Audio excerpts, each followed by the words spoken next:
สวัสดีครับสบายดีสวัสดี FC จากประเทศไทยแล้วก็สวัสดี FC จากประเทศลาวนะครับวันนี้ก็มาพบพ่อกับบอกกีตาร์คนเก่าคนเดิมครับท่านผู้ชมนะวันนี้บอกกีตาร์ก็มีประเด็นดราม่าเรื่องหนุ่มลาวกับสาวลาวนะครับออกมาถามนะครับรัฐบาลลาวนะครับนะทำไมไม่สงสารประชาชนนะครับคนลาวนะครับนะปล่อยให้คนลาวหลั่งไหลมาทำงานประเทศไทยทำไมนะครับท่านผู้ชมหนุ่มลาวกับสาวลาวนะครับตั้งคำถามถึงรัฐบาลลาวนะครับว่าทำไมนะครับปล่อยให้ประชาชนนี่ทุกข์ยากจนนะครับแม้แต่เงินจะซื้อข้าวก็ยังไม่มีแต่ทำไมบ้านหรือว่าของรัฐบาลลาวทำไมสวยหรูนะครับยิ่งใหญ่อลังการนะครับหลังใหญ่นะครับโตใหญ่โตมโหฬารนะท่านผู้ชมแล้วมองไปเห็นประชาชนนะครับบ้านหลังเล็กๆนะครับนะปล่อยให้ประชาชน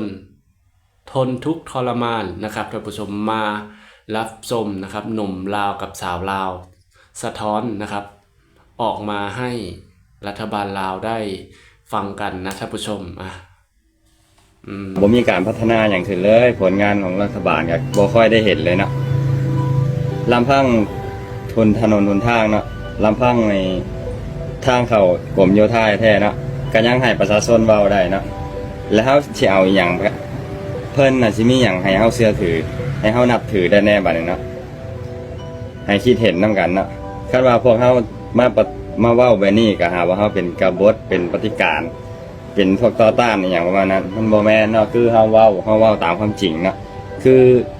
ผลงานเนาะคันมีผลงานเขาก็เว้าไปตามนั้นเนาะเว้าไปตามที่เห็นเนาะหวังว่าทุกคนก็เห็นเนาะประเทศเฮามันเป็นไปได้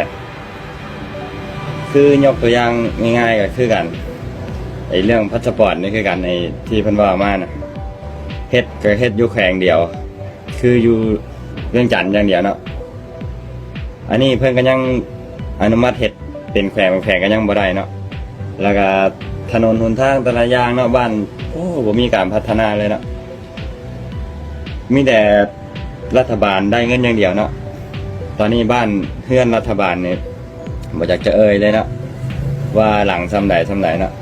แต่ว่าครอบครัวนี่คือบ่ไปเบิ่งแน่ประชาชนชาวบ้านนอกเนาะคือว่าเราเว้าไปก็ซ้ำนั่นแหละลำพังในนครหลวงเวียงจันทน์เองก็ยังได้ซ้ำนั่นเนาะลำพังทางเข้านะทางเข้ากับโยธาเนาะยังให้ประชาชนเว้าได้พี่น้องแล้วสิเอาหยังมาให้พวกเฮานี่นับถือเนาะเชื่อมั่นว่าสิเฮ็ดให้ประเทศชาติเจริญสิพาประเทศเฮานี่รุ่งเรืองเจริญเป็นประเทศที่การพัฒนาเนาะพอประเทศอื่นเขาเว้าเนาะบ่ให้เขาเว้าได้จังได๋ก็เบิ่งดิสถานการณ์ของบ้านเจ้าของเนาะบ่มีการพัฒนาหยังเลยไอ้4G นะก็ว่าเล่นได้ลำพังบ้านเฮาแท้ๆเนาะ 3G ยังบ่อยากขึ้นสัญญาณ 3G เลยเรียกได้เขาเว้าได้ประเทศลาวแล้วพัฒนาไกลแล้วเทคโนโลยี 4G เขาก็มีใช้ว่าซั่นบ้านเฮานะเมืองไซบุรีเนาะแขวงสวรรณเขตบ้านหน้าแดงเนาะบ่ฮู้เป็นหยังจังบ่ขึ้น 3G เนาะไปโฆษณาโอ้ย 4G 5G ไปละโอ้ 4G บวกเนาะของเครือข่ายนั้นเครือข่ายนี่โอ้ต่างประเทศเขาเห็นเนาะโอ้ประเทศเฮานี่พัฒนาแล้วได้มีเอา 4G 5G โอ้อยากบอกว่าเฮานี่นะผู้ได้ใช้ชีวิตจริงนี่นะมันลำพัง 3G ยังยากเลยเนาะว่ามาแล้วประเทศเฮานี่เนาะมันจักไปได้วะอันนี้ขอฝากไว้เด้อพวก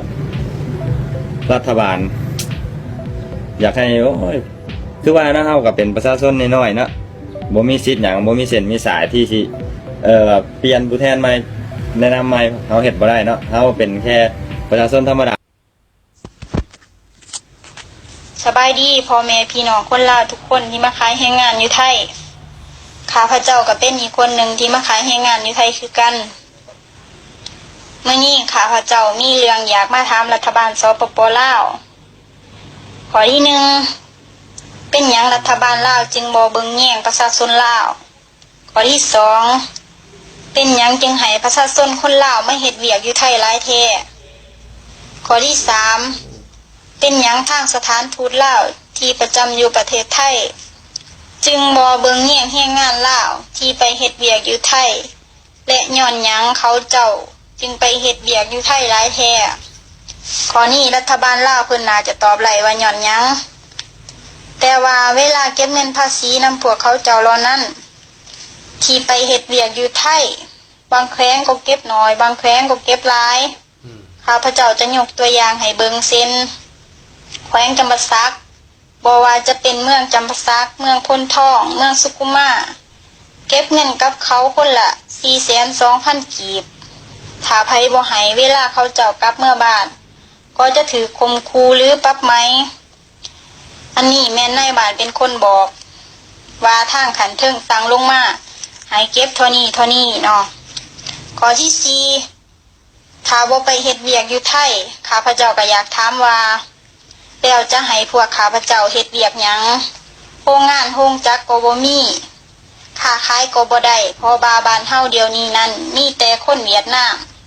เต็มประเทศลาวไปหมดแล้วนอกจากนั้นแล้วก็ยังมาแย่งอาชีพทำมาหากินของคนลาวที่เป็นเจ้าของประเทศโดยแท้ข้อที่ 5เป็นหยังสถานทูตลาวที่ประจำอยู่ประเทศไทยจึงบ่ช่วยเหลือคนลาวที่มาขอความช่วยเหลือแทนที่ทางการสถานทูตจะซอยเหลือเขาเจ้าอย่างเต็มใจแต่กลับกลายเป็นว่าครูที่เอาเงินเขาเจ้าบางคนที่มาเฮ็ดเวียกอยู่ไทยบ่แม่นว่าจะมีเงินกันทุกคนบางคนก็บ่มีเงินติดถุงเลยแต่พวกเขาก็คิดว่าสถานทูตอาจจะซอยเหลือเขาได้นี่บ่สถานทูตมีสถานทูตขึ้นมาเพื่อหยังถ้าบ่มีมาซอยเหลือแรงงานลาวที่ตกทุกข์ได้ยากในต่างประเทศอยากมาขอความช่วยเหลือในสถานทูตลาวที่ประจำอยู่ประเทศนั้นๆข้อที่ 6เนาะในกรณีเกิดอุบัติเหตุหลายครั้งหลายเทื่อเช่นว่ารถต่ำเสียชีวิตหรือเกิดอุบัติเหตุต่างๆกับแรงงานลาวทางสถานทูตได้มีการซอยเหลือหยังแหน่แต่ถ้ามีการซอยเหลือก็เกิดการล่าช้าต้องเป็นข่าวออกโทรทัศน์ลงหนังสือพิมพ์ก่อนพวกเพิ่นก็จะยื่นมือมาเข้ามาช่วยเหลือโดยความคิดเห็นของข้าพเจ้าเองข้าพเจ้าคิดว่าทางสถานทูตเพิ่นบ่ค่อยใส่ใจเบิ่งแย่งแรงงานลาวที่มาเฮ็ดเวียกอยู่ไทยเท่าที่ควรส่วนข้าพเจ้าคิดว่าการที่รัฐบาลออกมาเก็บเงินกับคนที่มาเฮ็ดเวียกอยู่ไทยนั้นเป็นเพียงข้ออ้างหลอกลวงและตัวเพื่อที่จะเก็บเอาเงิน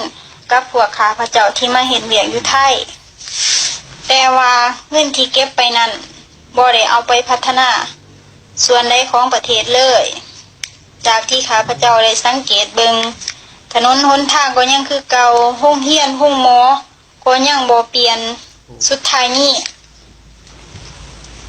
ข้าพเจ้าอยากฝากความถึงเจ้าหน้าที่ที่มีส่วนเกี่ยวข้อง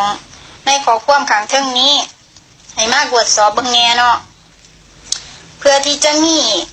หนทางแก้ไขปัญหานี้หั่นนะถ้าคำใดที่ข้าพเจ้าได้เว้าออกไปนี่ผิดพลาดประการใดก็ขอโทษขอ นี่แหละครับท่านผู้ชมนะครับเสียงจากประชาชนลาวนะครับนะจากแรงงานลาวที่มาทำงานอยู่ในประเทศไทยนะครับนะที่มีต่อรัฐบาลลาวนะท่านผู้ชมแล้วก็หน่วยงานต่างๆในประเทศลาวนะชาวลาวสะท้อนให้เห็นว่าแรงงานลาวมาทำงานในประเทศไทยนะครับมันลำบากแค่ไหนนะครับท่านผู้ชมทำไมรัฐบาลถึงปล่อยให้แรงงานนะครับมาทำงานอยู่ในประเทศไทยหลั่งไหลเข้ามาในประเทศไทยนะครับท่านผู้ชม